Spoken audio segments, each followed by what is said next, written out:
that we saved our country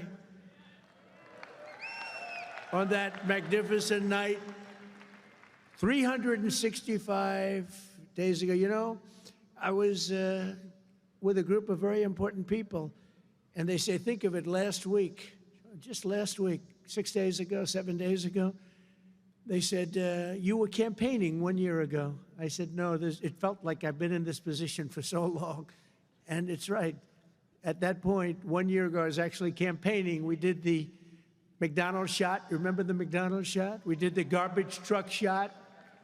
And actually, the McDonald's one was the biggest hit in the history of Google. Can you believe that? Number one, the garbage truck did well, but not as well. I guess there's something about McDonald's, right? But it worked, and we won a tremendous election. We won all 7 swing states. We won the great state of Florida, by the way, by 1.4 million votes, which is unprecedented. Biggest victory ever in Florida, including an 11-point victory right here in a place called Miami-Dade County. We won the popular vote for the first time of any Republican in many decades. We won the Electoral College 312 to 226. And we won 86% of the counties in America. That's a big one. 2,700 to 525. I'd say that's called a landslide, right? We got more votes from African Americans than any Republican candidate in history. We also won a record share of votes from the incredible Hispanic American community. There might be a couple of us left. Biggest vote in history. And above all, we won a resounding mandate to make America great again, which is what we're doing. And every day since, I've been fighting to turn the promise made into the ultimate promise kept. We're going to do our job. We have a big job to do. We've done really well. I think it's the best 9 months, they say, of any president. And I really believe that if we can have a few more 9 months like this, you'd be very happy, you'd be very satisfied. But it's been pretty incredible, with trillions and trillions of dollars being poured back into our country by other countries and other places and people. 1 year ago, we were a dead country. Now we're a country that's considered the hottest country anywhere in the world. It's the hottest country. We are now in the hottest country anywhere in the world. And I'm pleased to report that today the United States has the strongest economy, the strongest borders, the strongest military, the strongest friendships, and the strongest spirit of any nation anywhere. We have the greatest economy right now. A lot of people don't see that. But if you look at what's happening with all the factories, AI, auto plants all over the country being built, that if you would have thought about that 2 or 3 years ago, you would have said it was the opposite. They were all leaving. Now they're all coming in. They're all coming back, and then some. And I think that we can honestly say, and I think you're going to see it even more so over the next 12 months, that this is the golden age of America. This is the golden age. In the prior 4 years, crooked Joe Biden oversaw less than $1 trillion of new investment in the United States. So in 4 years, less than, think of it, less than 1 trillion. That was not doing too good. In 9 months, I've secured commitments of over $18 trillion, and we're going to have 21 trillion within the first year. So Sleepy Joe did, think of that. In 4 years, he did less than $1 trillion. We're going to have 21 trillion in 1 year. I would say it's slightly better. Slightly, just a little bit better. The stock market is set 40-time, all-time record highs, and just recently, record high, record high, record high. All of them, all of the different exchanges. GDP growth in the second quarter was an amazing, almost 4%. And as you know, they said, oh, it'll be 2% or 1%. And it's been really helped a lot by the tariffs. It's been really helped incredibly, because this is really a transition period. We went from a horrible, failed country to a tremendous success. It's a transition, and yet we did almost 4%, triple and even quadruple almost every other country anywhere in the world. Think of that. In the third quarter, we're on track to achieve an estimated 4.2, maybe more, who knows. I think in I think if you go a couple of years out, you're going to see numbers like you've never seen, because all of these places that are now under construction, they're being built, they're going to be open, and thousands of jobs, hundreds of thousands of jobs are coming in, even building them. But when they open, that's when you're really going to see the numbers. We're building some of the biggest buildings ever built anywhere in the world. The AI buildings, you know, they can cover, they show displays of them. They can cover the island of Manhattan. They're so big. They literally can cover the island of Manhattan.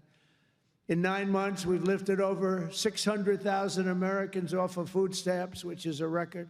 1.9 million more American-born workers are employed today. Think of that. Almost 2 million American-born workers are employed today, more than when I took office. That's 9 months ago. Can you imagine that? And I tell Republicans, if you want to win elections, you got to talk about these facts, you know. It's really easy to win elections when you talk about the facts. And we have more people working now than at any time in the history of our country. Right now, we have more people working. These are things you have to talk about. It doesn't just happen. You got to tell them. It's wonderful to do them, but if people don't talk about them, then you can do not so well in elections. Wages for workers are rising at the fastest pace in over 60 years. Those are workers, and that's what we love. We love the workers. Since I took office, wages for the typical factory worker are up $1,300. Construction workers' pay is up $2,200, and miners are up nearly $5,000 this year alone. And that's good, because it's not, you know, such an extra cost to the company. It really isn't. Somebody would say, oh, well, it's going to cost more. The fact is that they're doing such business like they've never done. You're going to start seeing numbers coming out very soon that are going to blow your mind. Under Biden, we had the worst inflation in modern history. We had inflation that was so bad, costing the typical family about $33,000 over a period of time. Their policies send food prices up 23. They come in, you know, when I first came in, I was in for 3 days, and one of the fake news members, they're all back there. That's a lot of press. Fake news. They said, egg prices are through the roof. I was there for 3 days, and this maniac, this lunatic person, happened to be a woman. Sir, what are you going to do about egg prices? And they'd gone up like 4 or 5 times. I said, well, you just told me it has a problem. And people weren't buying Easter eggs. You believe it? I said, we're buying Easter eggs for the White House, for the egg hunt, the famous egg hunt.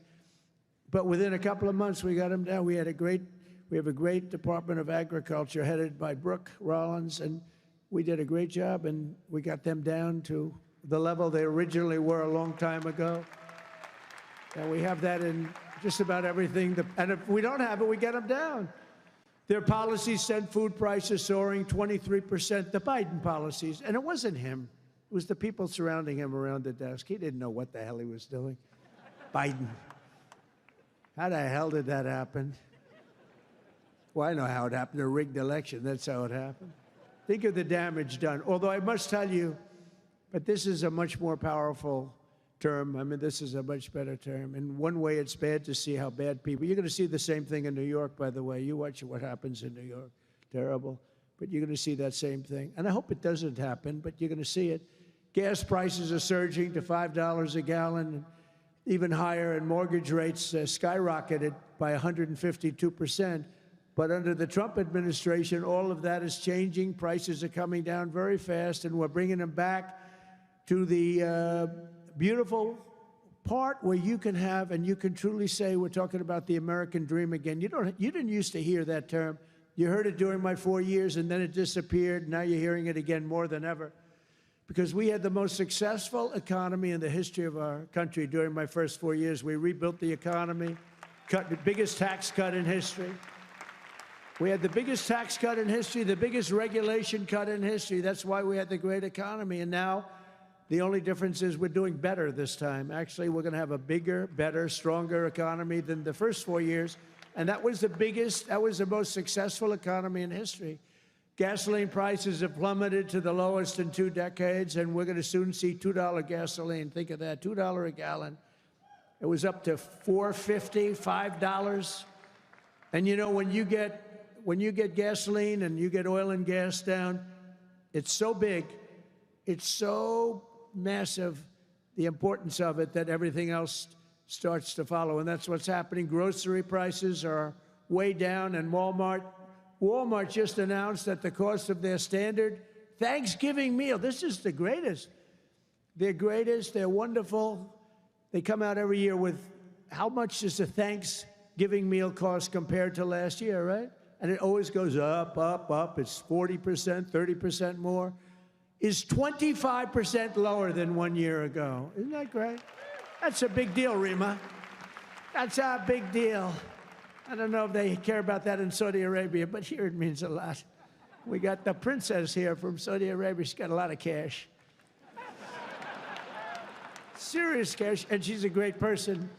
So she doesn't care about the price of a turkey is down a little bit, you know, she doesn't have to worry about it.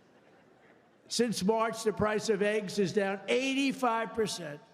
Energy prices are down, interest rates are down, despite the fact that we have a total nincompoop at the Federal Reserve. It was recommended by one of my real great people, who I'd never spoke to again. And the cost of the typical new mortgage is down by nearly $3,000 a year. Day by day, we're making America affordable again. It's going to be affordable again at a really record pace. And, you know, other people are going to take credit. All the mayors and all the governors, they're going to say what a great job. They didn't do a damn thing. Yet as we speak, the Democrats in Congress are trying to put all of this progress at risk and drag us back to the Biden policies of soaring prices, crushing energy costs, massive spending, open borders, let the world come into our country from prisons and from mental institutions, let them pour in, and rampant inflation. That's what Biden gave us, all of those things. With the reckless Democrat shutdown, virtually every Democrat in Congress has voted to hold the American people hostage in an effort to extort hundreds of billions of dollars in new spending. They're demanding free health care for illegal aliens that just came into our country from prisons and from mental institutions, and drug dealers and drug addicts, and they want to give them $1.5 trillion in giveaways that would turbocharge rapid inflation again, as they did the first time. You remember that just a couple of years ago, 4 disastrous years we just had. They were the worst years. Meanwhile, the radical left Democrats are causing millions of Americans who depend on food stamps to go without benefits. They're forcing federal workers to go without paychecks, and they're stranding thousands of travelers at the airports. And you understand it, and they understand it. All because they want to return to the failed Biden policies that created, and also Obama policies. I watched him the other day up talking, well, Donald Trump is a mean person. I'm not a mean person. I just want to have a country that's great again. Is that okay? I'm not a mean person. He's a mean person. He's a divider. He's a divider. Obama, Barack Hussein Obama. And by the way, ask him how he's doing in his museum library. He's got hundreds of millions of dollars of cost overruns. It's come to a dead halt. He built it in not a particularly good location. He's not into real estate, you know. He doesn't know about location. He doesn't know about location, but he built it in a location that's not going to be too good. But the thing has come to a dead halt. It's way over budget. It's sort of like Gavin Newsom in California. He's got a train that was supposed to go from San Francisco to Los Angeles, which is a stupid idea because an airplane is faster. I don't care how fast it goes. And they had plenty of airplanes. San Francisco, inside San Francisco to inside right there, L.A. And what they did is they said, oh, man, this has been going on for years. It's billions and billions of dollars over budget. So what they decided to do is cut it so that it doesn't go into San Francisco and into L.A. It goes way short of both. And then they cut it again and again and again. Pretty soon they're going to have like 2 miles of track. Billions and billions of dollars, totally incompetent. The biggest cost overrun proportionately that I've ever seen. Many, many, many times more And it's no longer the same. It was supposed to go into the city. Now it's way short, many miles short of the city. So they're going to drop you off and you can walk the rest of the way. That train is going to haunt him. You watch, because he doesn't have what it takes. I tell you that. Slimy guy. He's a slimy one. Maybe that should be his nickname. Slimy Newscomb, right? But he doesn't have it. But you look at that train, it's going to cost him. Republicans have voted 14 times to fund the government. And it's time for Chuck Schumer, crying Chuck. Remember he started crying at the airplanes? They were the worst forced tears. I've known him all his life. He's never cried. But he broke down in tears. He was so devastated. He didn't know why he was crying, but he just thought it was good to do. His people told him this was a good time to cry. Crying Chuck. But it's time for Chuck Schumer and the radical Democrat Congress to stop playing games with the people's lives and to pass a clean funding bill that they've done 30 times before. And to reopen government immediately. Just reopen it. They don't like it to be reopened because we're setting records. They think actually, I don't think anything's going to hurt. We are so strong now that I'm not sure that anything's going to hurt. But it would be good to open it up, take care of the people with jobs that aren't going to get paid and aren't getting paid. And no matter what, we will not let them impose their inflation-causing extremism on the American people. We're not going to pay $1.5 billion for people that came into our country illegally, okay? If you don't mind. That's what they did last time. Remember the Inflation Reduction Act? The greatest scam, one of the greatest scams. I would say some of their environmental scams were even bigger, but one of the greatest scams ever, Inflation Reduction Act. And then they admitted it had nothing to do with inflation reduction, remember? But it did actually cause massive inflation. It actually caused massive inflation.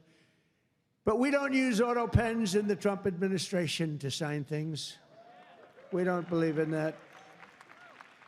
You know, I get these guys come in with these big, beautiful documents, gorgeous, beautiful, must cost a fortune. I should check the price. But, you know, a general is being made or something, you know, some big post. And they say, sir, would you sign this, please? It's going to be a 4-star general, or it's going to be a big cabinet position, or it's going to be something with medical or whatever. I take my pen and I sign it. In his case, they walk it into a room and they give it to somebody who's no idea who Biden is. But Biden doesn't have any idea who he is either. And they have a machine sign it, the auto pen. And all of the pardons, he gave thousands of pardons to people. He had no idea about it. He didn't know about it. And therefore, all those pardons are void. You know, you have to have, it's a very complicated thing if you're going to use the machine. You have to do it properly. And he didn't have any idea what was happening. And this is what we had as a president. We don't want that. You have the opposite right now. I don't want to be braggadocious, but you have the exact, I know exactly what's happened. If you want to see what congressional Democrats wish to do to America, just look at the result of yesterday's election in New York, where their party installed a communist as the mayor of the largest city in the nation.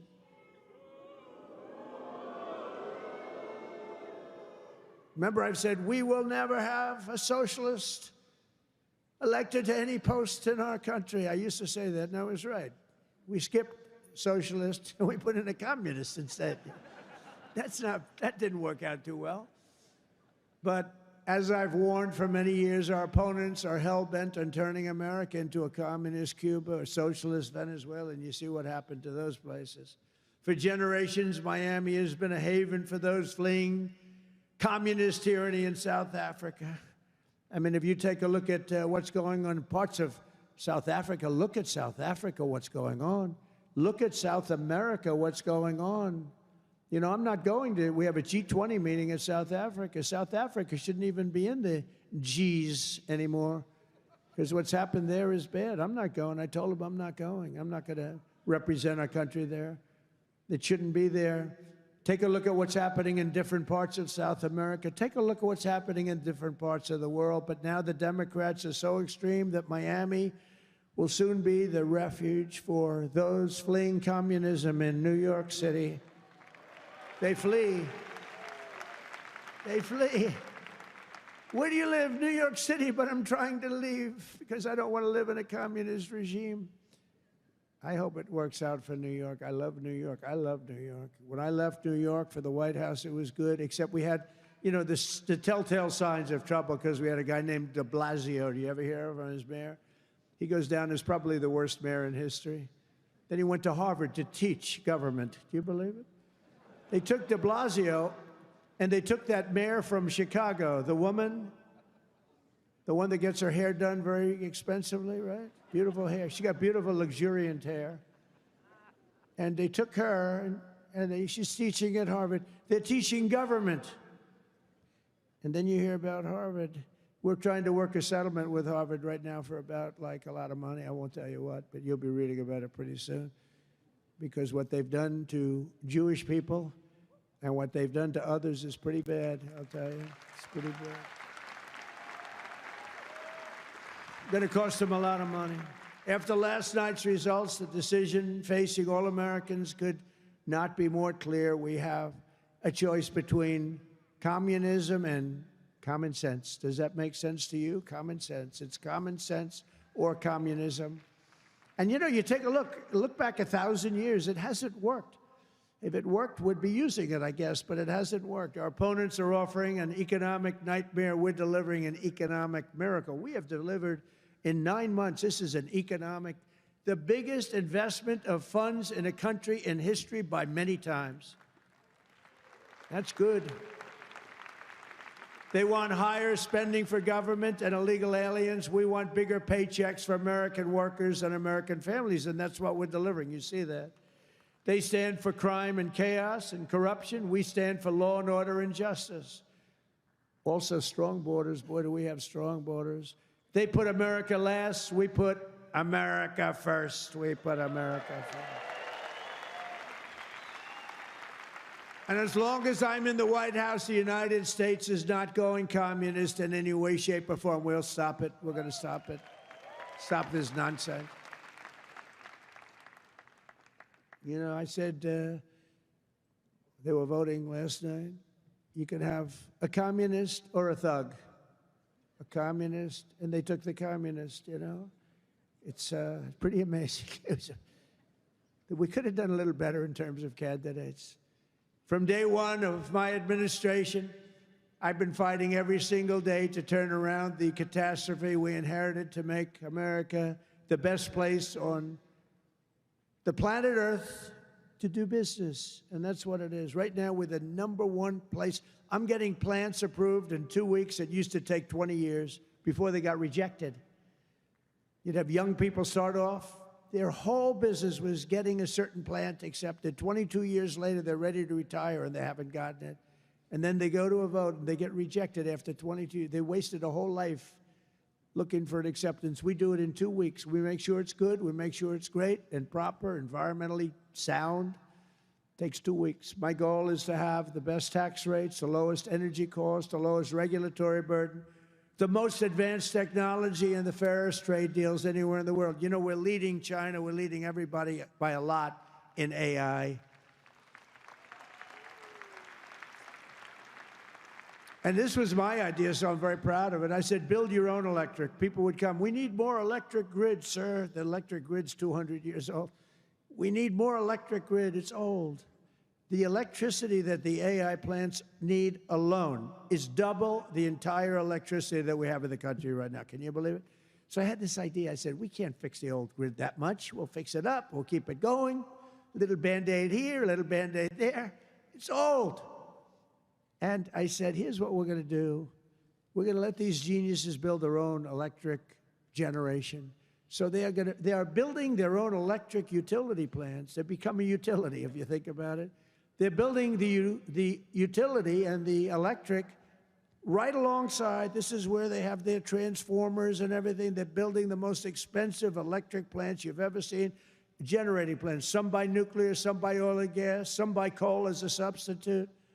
They're building them right next to their plant, and they're incredible. People say they've never seen anything like it because these minds are genius. To them, an electric plant is not complicated.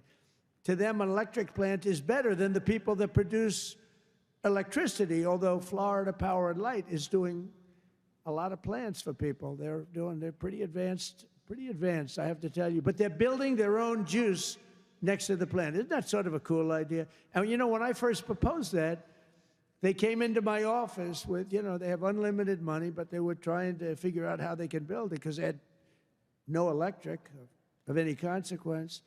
And they said, you're going to build your own plant. I'm going to get you your approvals in 2 weeks, 3 weeks, maybe a month if I'm slow. We have a great man, Lee Zeldin, in charge of the environment. He's incredible.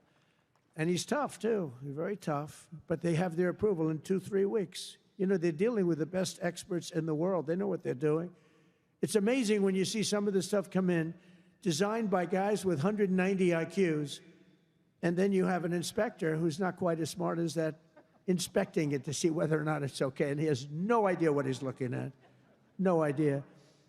But I said, you're designing your own electric plant, and they didn't believe it. They come in 2 weeks later, they said, the biggest problem is electric. I said, you can design your own plant, and we're going to have your approvals within 2 to 4 weeks. And they said, he's really serious about it. They thought I was kidding. It was so good, they couldn't believe it. They'd leave and they couldn't believe it. It took me 2 or 3 times to say it. Yeah, they're designing their own electric plants, and it's unbelievable. And then they're going to sell their excess electricity back into the grid. So we benefit in that way, too. In July, I proudly signed into law the largest tax cuts in American history. Now, that's the second time. I did it the first time, but these are even larger, the great, big, beautiful bill. And that includes no tax on tips, no tax on overtime, no tax on Social Security for our great seniors, no tax on Social Security. I wonder which is the most popular of the no tax on tips. You know, I was in Nevada, in my building in Las Vegas, and I had this beautiful young waitress come up to me. I never talk about beauty anymore because politically, if you mention somebody's beautiful, that's the end of your political career. So I don't mention that she was beautiful, but she was beautiful. And she came up and I said, how you doing? Oh, sir, I'm not doing well. The government is horrible on tips. I said, really? How do they tax? They tax tips?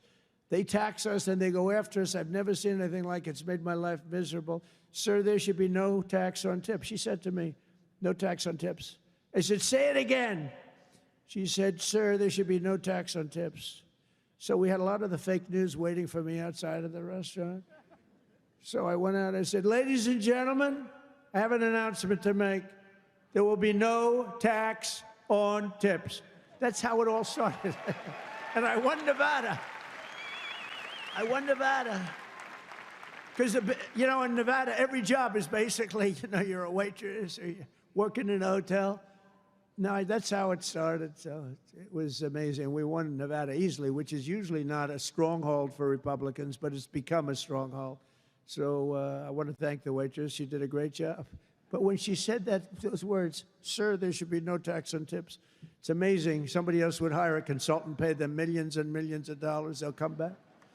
And they'll say, sir, I think you should absolutely tax tips. And you'll lose the election. But we also have 100% expensing for all new factories, plants, and equipment, so your businesses can write it off all in 1 year, and that's a lot of jobs you're doing and producing. That was, to me, the biggest thing in the first bill. But this is even better because this goes for a 10-year period.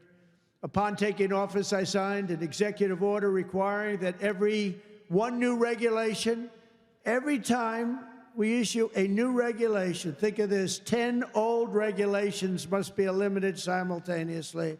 So if we give you one, you get rid of 10. And so far, for 9 months, we're exceeding that. And it's 30 to 1. For every new one we give, they're getting rid of 30 old, broken down regulations. And we've slashed nearly $1 trillion worth of regulatory burdens. We have regulations that are so old and nobody uses them, but they stymied a lot of production, a lot of jobs. And I did it the first time, and we had the largest regulation cuts in history, and now we're exceeding it this time. So it's big. It's one of the reasons we did so well then, and I think it's one of the reasons we're doing so well now. Again, we have to talk about it, because if we don't talk about it, nobody else, the fake news is not going to talk about it. And we have streamlined permitting for the new energy and mining projects. What used to take decades now takes 28 days. And on day one, I signed an executive order to unleash American energy and officially terminate the Green New Scam. Has anyone ever heard of the Green New Scam? Remember the old thing, global warming, and then it would be too cool? And then they said global cool. They didn't know what the hell to say. So they came up with the greatest, climate change. No matter what, if it goes up, if it goes down, climate change. They're very, very smart people, but not smart for us. They're smart for them. But my policy was very simple. Drill, baby, drill. We're drilling like crazy right now. And to curb inflation, we've slashed the size of government for the first time in years, and we're waging total war on waste, fraud, and abuse like we've never done before. Since January, 100,000 bureaucrats have left the federal payroll. Government spending is down 2.5% this quarter compared to 1 year ago. Think of that. And in stark contrast to last administration, 100% of all new jobs created in America under my administration have been created in the private sector. 100% of the jobs have come from the private sector. Otherwise, you don't have a country. I mean, I love government workers, but if you have all government workers, you don't have a country, do you? At the same time, my tariffs are bringing in hundreds of billions of dollars and are helping slash the deficit this year by more than 50%. Did you see the numbers? We're going to be down 50%, anywhere from 25 to 50, but closer to 50%. Who would think that one? Those are big numbers. Now, take that out 2 or 3 years. To embrace a vital industry here in Miami, I've also signed historic executive orders to end the federal government's war on crypto. Crypto was under siege. It's not under siege anymore because it's a big industry. It's a big industry, and I have a lot of people that are great people, great business people. They're in other businesses, but they're in crypto too. And it takes a lot of the pressure off the dollar. It does a lot of good things, but we're into it. Biden was vicious on crypto. They were going after these crypto guys. It was terrible.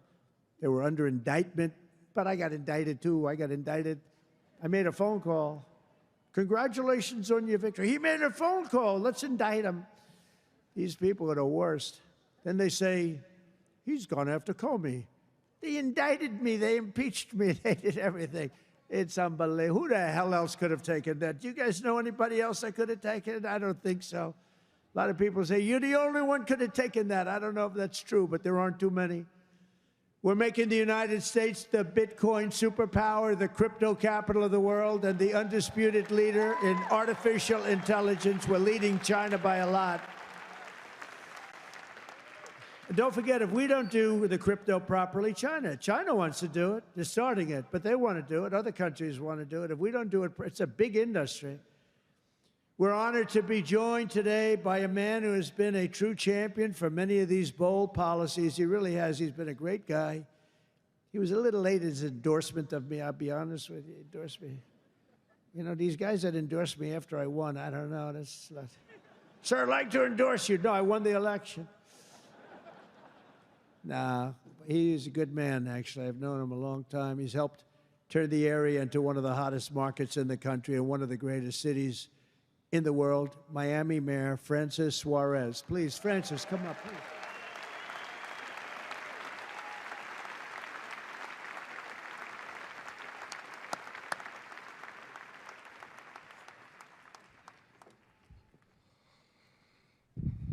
You're never gonna let me forget that one, huh?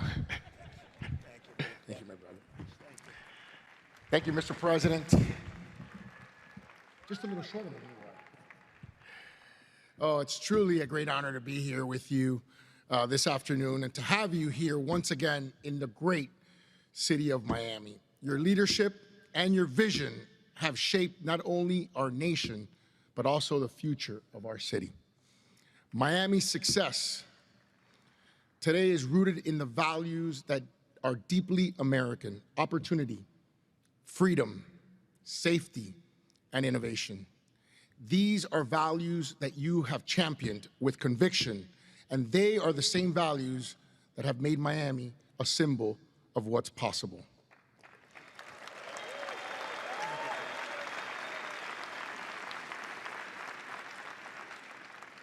When people believe in the promise of America, Mr. President, I want to personally thank you for your continued support of our vision for this city. It was an honor to stand beside you in the Oval Office when you announced the next year's G20 right here in the city of Miami.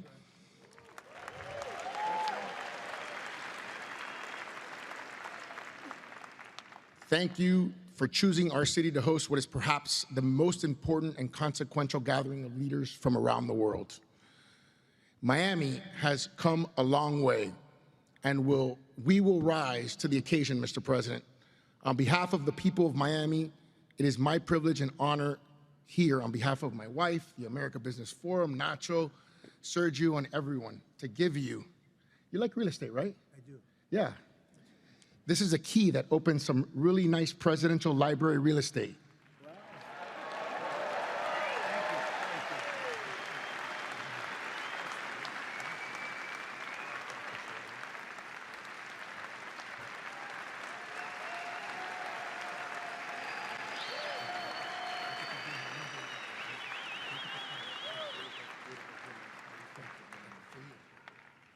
That's beautiful.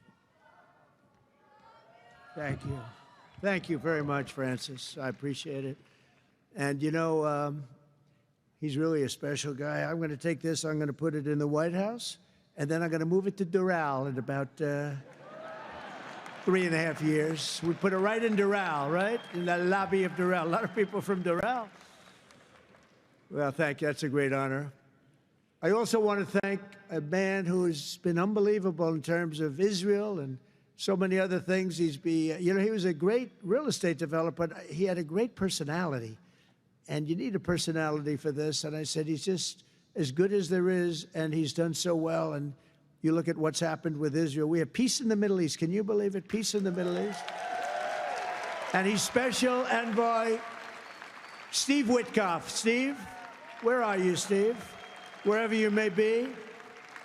Where are you? Steve, thank you. What a job you've done. Thank you very much. What a job he's done. That guy's got that personality. Now, I wanted a deal maker, but, you know, a lot of deal makers don't have good personalities. You end up in a war. They make the deal, but you end up in a war. This guy, everybody loved him for years. I've known it. And he was the right guy for the job. Peace in the Middle East, 3,000 years. They've never had peace in the Middle East. We're going to have it, too. We're doing well. Just keeps going along. And we just had a meeting. It's even more and more so. And so many people in this room are very much into Israel and the Middle East. And it's been amazing what we've been able to do. And you've done such a big part of it, along with a very special young genius named Jared Kushner, who helped you so much. Stand up, Jared. And he's the father of the Abraham Accords, right? He's the father of the Abraham Accords. And by the way, my granddaughter, Arabella, would you stand up, Arabella? She looks so great. I said, how are your marks in school, Arabella? Grandpa, I have all A's and A pluses, you know that. Like it was a stupid question I asked her, right? We're proud of you, Arabella. Jared, thank you. What a great job. And we have a lot of people joining now the Abraham Accords. And hopefully we're going to get Saudi Arabia very soon. But I'm not saying that. I'm not lobbying. No, but we have a lot of people. We have a lot of people that are coming aboard. You know, the key was when we took out the nuclear capability of Iran, all of a sudden everybody said, wow, that was nice. They've been wanting to do that for 20 years. Saudi Arabia's ambassador to the United States, Princess Rima, thank you very much. Please stand up. Thank you. Thank you. Thank you very much. Say hello to everybody.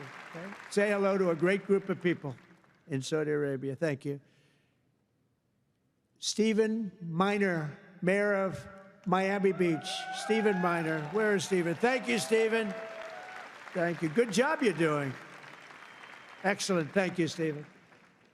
The Mayor of Coral Gables, Vince Lago. Vince Lago. Thank you. Thank you. Great job, Vince. The Mayor of Doral. I love Doral. And I like this woman a lot. Christy Fraga. Christy. Where's Christy? Thank you, Christy. I like Doral. We also have Commissioners Damian Pardo, Laura Dominguez, Ralph Rosado, Miami-Dade Supervisor of Elections, Alina Garcia, the President of FIFA, Gianni Infantino. FIFA, where's Johnny? Whoa, Johnny, my boy. I didn't know he was going to be here. He's big stuff. And the world, look, you know, Johnny and I worked the deal originally, and it looked like I wasn't going to be president because it was in this term, right? So when they rigged the election, I said, oh, man, I have to run again because I want to be president when they have the World Cup, right? And look what happens, Johnny. I'm president when we have the World Cup. It wasn't supposed to be that way. But I can only tell you that the tickets are selling at numbers and record like they've never sold ever before. I heard you just told me that they're doing record business, right? The way you had the World Cup coming, think of it, we have the World Cup coming, we have 250 coming, and we have the Olympics. 250 is 250 years of age. And we have UFC at the White House, by the way, on June 14th. That's going to be at the White House. That's going to be a tough ticket. That's UFC, but we have, think of it, Johnny is there with FIFA, and we have the Olympics. We have it all coming. It's all this thing. I'm glad I'm sort of happy the way things worked out, you know? It's turned out to be as good as it could be. I think we've made more progress than we ever could have made in the second term. I think this is really more progress being made. We also have Formula One CEO Stefano Domenicali, and where's Stefano? Very good. That's big stuff. We have a lot of big people here today. We also have a gentleman who called my election successfully. He said, and Donald Trump will be the next president of the United States. Got a great voice. Brett Baer. Where's Brett Baer? Brett Baer. Where is he? And his son is with him, Paul. Paul's a very good golfer, so is Brett. Thank you, Brett. He's doing an interview with me right after the... Oh, is that Paul? Stand up, Paul. Paul, did we take your father easily in golf? Tell me, huh? That was easy, right? Get ready. We'll do it again. Thank you very much, Paul. You look great. Also, I want to thank your two great senators, Ashley Moody and Rick Scott. And, you know, I just left them. Believe it or not, I had a meeting with all the senators this morning. I gave them my vision because, frankly, it's always nice to have good vision. And they are two terrific senators, and they're in Washington working hard, and they were going to come. And I said, do me a favor, stay back and work on the things you're working on. They're working on really things. And Ashley is in the election. Rick just won his election. They're two great senators that you have right here in Florida. So that's really good. And they're working to make America great again. So I said, stay back in Washington. Together with many of the people here today, we've achieved more in 9 months than most administrations achieve in 8 years. It's true. We've really done a lot. We inherited the worst border in history, and within a matter of weeks, we turned it into the strongest border anywhere in the world, and they have some pretty strong borders, but we have literally no people coming through. They do come in. They come in legally. You know, we want people to come in. We want to make it real easy for them, actually, but they come in legally. So you have to know that. We just don't want criminals coming in. We don't want people from prisons. We don't want prisons dumped into our country like Venezuela did. They emptied their prisons into our country. We don't want that, right? For months in a row, 0 illegal aliens have been admitted into the United States. 0. They actually announced it. This is an official 0. Remember when Biden said, I have no control over the border? Millions of people pouring through, not people that you could look at them, not that we discriminate. You could look at them and say, these are not going to be perfect for our country. They were rough people that they let in. They had 11,888 murderers, 50% of which murdered more than one people. We don't want them. We're getting a lot of them out. Hopefully, we're going to soon have all of them the hell out of here. Either out of here or we have to put them in jail because they're so dangerous. Some are so dangerous, we don't want to bring them out. We'll just make sure they never come back in. But this is what they were putting in our country, and it's a disgrace. On day one, I signed an executive order to designate the drug cartels as foreign terrorist organizations. We had a big strong, positive number come out just recently. The drugs coming into our country are way down. I'll tell you where they're really way down is drugs coming in through water.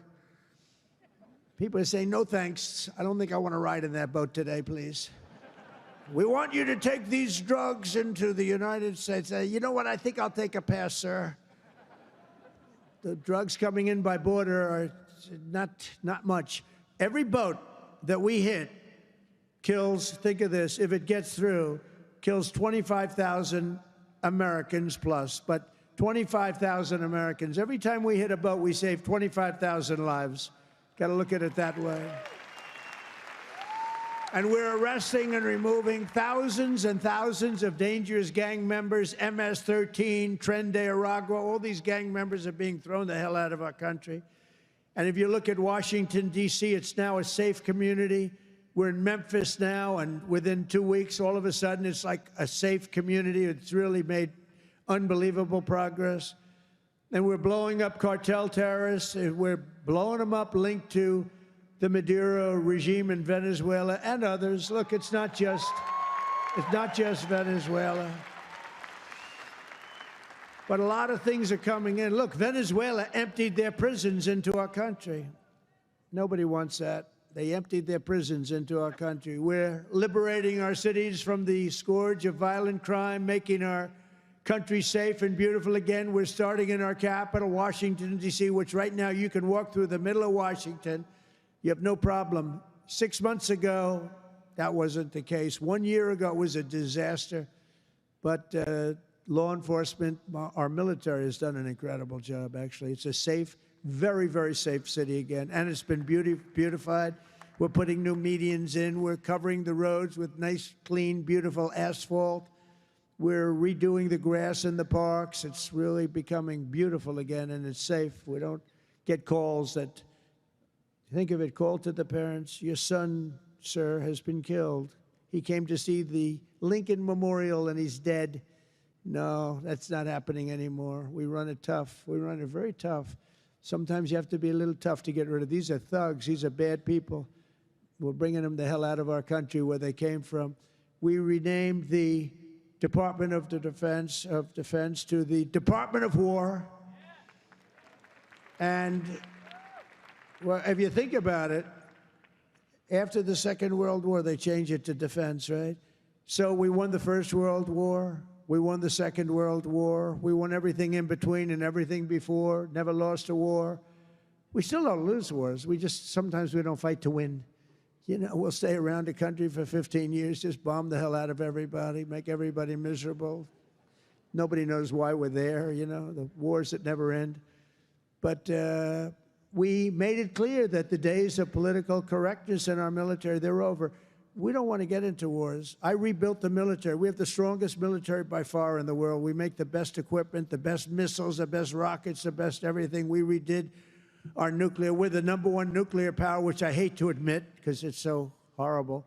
It's such a horrible situation if it ever has to be used. Russia's second. China's a distant third, but they'll catch us within 4 or 5 years. They want to catch us, and they'll be able to catch us. And we're maybe working on a plan to denuclearize the three of us, so we'll see if that works. But we have the strongest military anywhere in the world by far. We're investing $1 trillion in the United States Armed Forces this year. It's the biggest amount we've ever invested, and the spirit of service members is soaring like never before.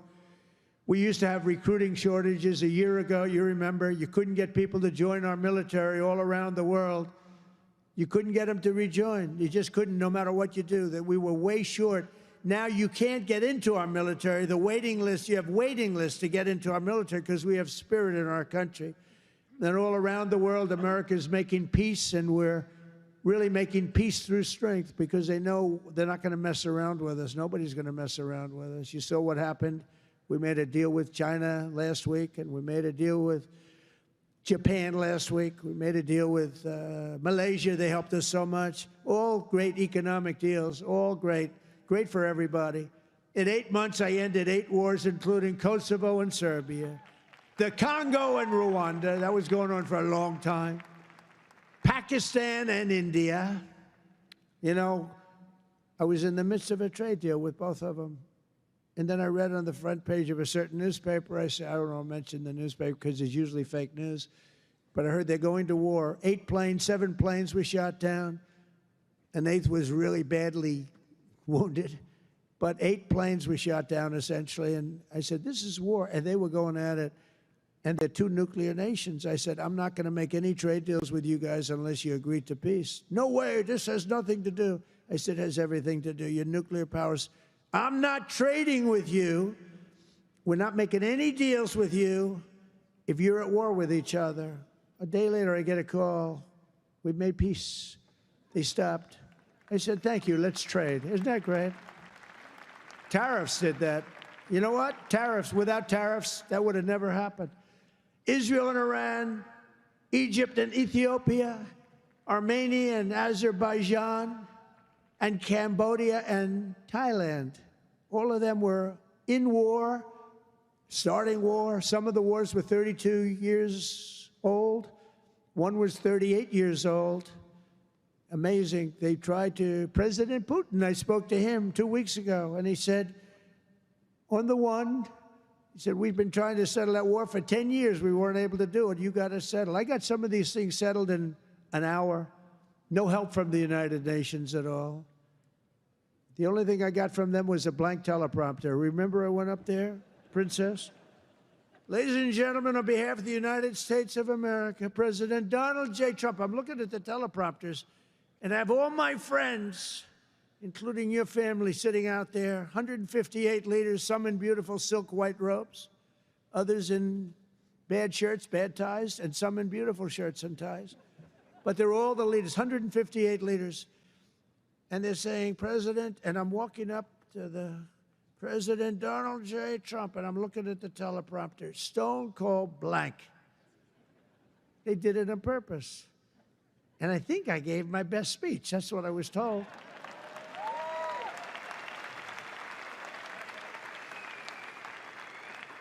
But it still wasn't a great feeling. I'm walking up very slowly. You know, I'm 20 feet. I'm trying to walk slowly because I see it's not working. They're dead.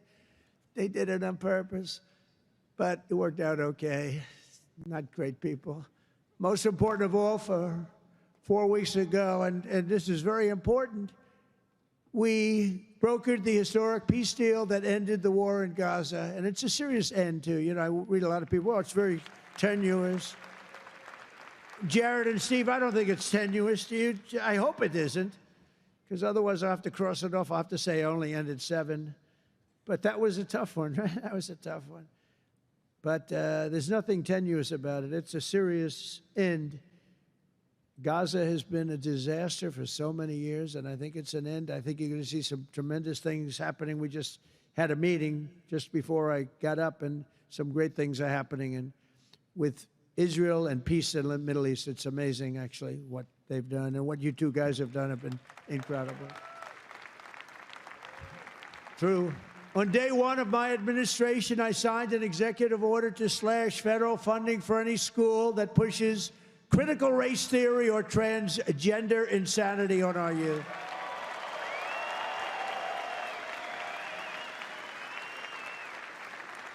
And we completely banned the chemical and surgical mutilation of our children. Think of that. Can you imagine somebody 15 years ago saying we stopped the surgical mutilation of our children? We stopped the chemical mutilation of our children. Can you imagine that? They would have said, this guy's crazy. And now you're saying, thank you very much, because you know it's true. How about this one? We got men out of women's sports. It's over. It's over. Men out of women's sports. They had a race here, the long distance, I don't know what the hell, a race, one of these all-day races. They had the top women, the top men. The man won by 5 hours and 18 seconds, okay? What the hell? How about the weightlifting? 218 pounds by women. That's a lot to lift over your head, Rima. I don't know if you might be able to do it. 218 pounds or whatever was the record. A man beat the record by 100 pounds. It stood for like 17 years or something. A man beat the record by 100 pounds. He was a failed male weightlifter, but as a female, he did very well. That's a record that won't. This is a thing that stood. They put a quarter of an ounce and a quarter of an ounce on each end. 18 years the record stood. Then a guy comes along, ping, ping. This is the crazy. These people are crazy.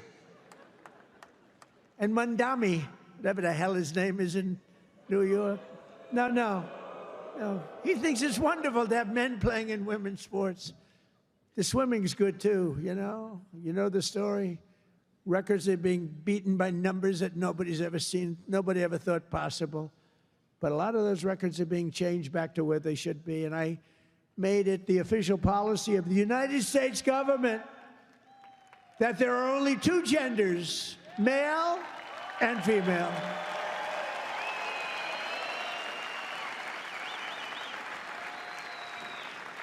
And we're restoring the name of a great president, William McKinley, to Mount McKinley, the beautiful Alaska mountain I renamed. Think of that. They took the name of McKinley. He was a great president. He was assassinated. He was a great president for tariffs. He was the tariff king, and he made our country very rich. And then Teddy Roosevelt spent the money on the Panama Canal and many other things. And everyone thinks Teddy was a great president. He was. But the one who built all that money was McKinley. So we renamed the mountain back to Mount McKinley. Is that okay? I think so. You know, I'll tell you what, who's happy about that is the great state of Ohio. He was governor of Ohio and became president, did a great job, made the country very rich. He was killed. Mount McKinley was named, and then the name was taken off. And we put it back on. And I renamed the Gulf of Mexico to the Gulf of America. That was an easy one. That was an easy one, Johnny. That was easy. You know, I looked, we have 92% of the shore. I used to say when I was a child, I'd say, how come it's called the Gulf of Mexico? It's mostly America. You know, all the way, it wraps around Florida, all the way up. It's 92% of the shoreline. I said, I think to me it's the Gulf of America. Little did I know I'd have the chance to do it. I did it very quickly. For years, our country was run by radical scoundrels and far-left bureaucrats who created one catastrophe after another, wrecking our economy, erasing our borders, and surrendering America's power and standing all over the world. But after just 1 year since that glorious election, I'm thrilled to say that America is back. America is back. Bigger, better, stronger than ever. And in conclusion, jobs are returning, businesses are booming, and America is respected again, perhaps like never before. Our country is respected again like never. They were laughing at our country. We had a guy who couldn't walk up a flight of stairs. Kept falling. It's very embarrassing. You know, at Air Force One, I go, sir, would you like the short stairs or the long? I say, give me the long every single time, please. The short ones, they call them the children's stairs. I don't want the children's stairs. Doesn't look so good coming out of the children's stairs. Now, if the weather's bad, it's okay, right? If you don't mind. But the communists, Marxists, socialists, and globalists had their chance, and they delivered nothing but disaster. And now let's see how a communist does in New York. We're going to see how that works out. And we'll help them. We'll help them. We want New York to be successful. We'll help them a little bit, maybe. For all of these failed and discredited, really discredited, if you think, ideologies of the past, their day is over, their grip is broken, and their time is absolutely done. The golden age of America has begun, and we are just getting started. It's a golden age like you've never seen before. From the steel mills of Pittsburgh to the oil wells of Houston, from the car plants of Detroit, and those car plants are pouring into our country, to the coal mines of West Virginia, those coal mines are opening up one after another. Clean, beautiful coal. You're not allowed to use the word coal unless you say, in my administration, unless you use two words before it. Clean and beautiful. Biden would say, unless you use two words before it, here you go, clean. He said, what happened to the other word? Remember those things? He'd say three words and mean two. But the West Virginia mines are doing unbelievable now. Wyoming is doing unbelievable. It's clean, beautiful coal. And from the bright lights of Las Vegas to right here in beautiful Miami, America is proud. America is confident. America is growing and successful. America is a great nation again. We're a great nation again. It's happened faster than I thought. I'll be honest again. We're respected by everybody. We are really, you see the way I get treated. I get treated that way. I guess a little has to do with me, but a lot has to do with the fact that I'm representing this country. America is respected again. America is a great nation again. The American dream is surging back to life, and we will never let the American dream die. Together we will make our country stronger, richer, safer, freer, and greater than ever before. And every day my administration will fight, fight, fight, and America will win, win, win. I want to thank you, Miami. I want to thank you, Mr. Mayor. I want to thank everybody for being here. God bless you, and God bless America. Thank you very much. Thank you. Wow, what a nice group. And I love Miami. I love to be with the people. Many of you are not from Miami, but that's okay too. And I'm thrilled to be back in magnificent Florida, Miami, Florida, with thousands of incredible business leaders and true American patriots. That's what you are. We're gathered today on the one-year anniversary of the single most consequential election victory, they say. This is them, this isn't me. I'm a very modest person. I would never say this.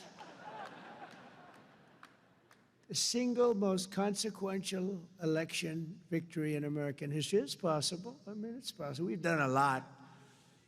On November 5th, 2024, the American people reclaimed our government. We restored our sovereignty. We lost a little bit of sovereignty last night in New York, but we'll take care of it. Don't worry about it. We rescued our economy.